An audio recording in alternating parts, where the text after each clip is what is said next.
नहमदुहु व नुसल्ली व नुसल्लिम अला रसूलिहिन नबील करीम। नाज़रीन अस्सलामु अलैकुम व रहमतुल्लाहि व बरकातुहू।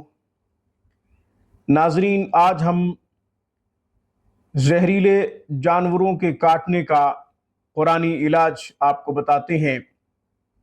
अक्सर मुझसे ये सवाल पूछा जाता है, सांप बिच्छू के डसने से कैसे बचें, मूज़ी जानवरों से कैसे बचें और उनके नुकसानात से कैसे बचें।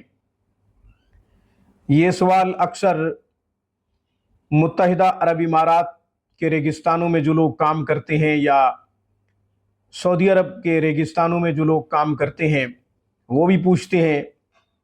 इसी तरह पाकिस्तान में जो चोलिस्तान में काम करते हैं, रेगिस्तान में काम करते हैं, वो भी पूछते हैं। तो आज उन लोगों के लिए एक खूबसूरत अमल बता रहा हूँ। जो भी ये अमल करेगा इंशाअल्लाह बिच्छू के काटने से, सांप के काटने से, इसी तरह तमाम मूज़ी जानवरों के काटने से महफूज रहेगा। यह अमल शाम को कर लिया जाए या सुबह शाम कर लिया जाए तो इंशाअल्लाह snake bite, vermin bite, scorpion bite से इंशाअल्लाह आप महफूज रहेंगे। अमल क्या है? आयत नंबर 79 सूरह साफ़ात 11 मरतबा पढ़ ले।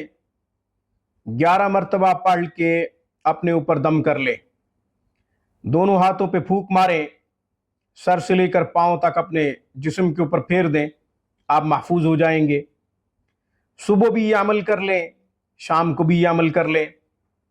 कहीं भी निकलेंगे तो इंशाअल्लाह खुदा की वो मखलूक़ात जो छोटी छोटी मखलूक़ात है और नुकसान पहुंचाती है, उससे आप महफूज रहेंगे।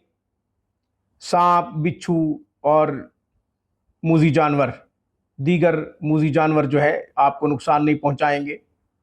पढ़ना क्या है? सलामुन अला नूहिन फिल आलमीन, सलामुन अला नूहिन फिल आलमीन। 11 मरतबा शाम को पढ़ लें, 11 मरतबा सुबह पढ़ लें।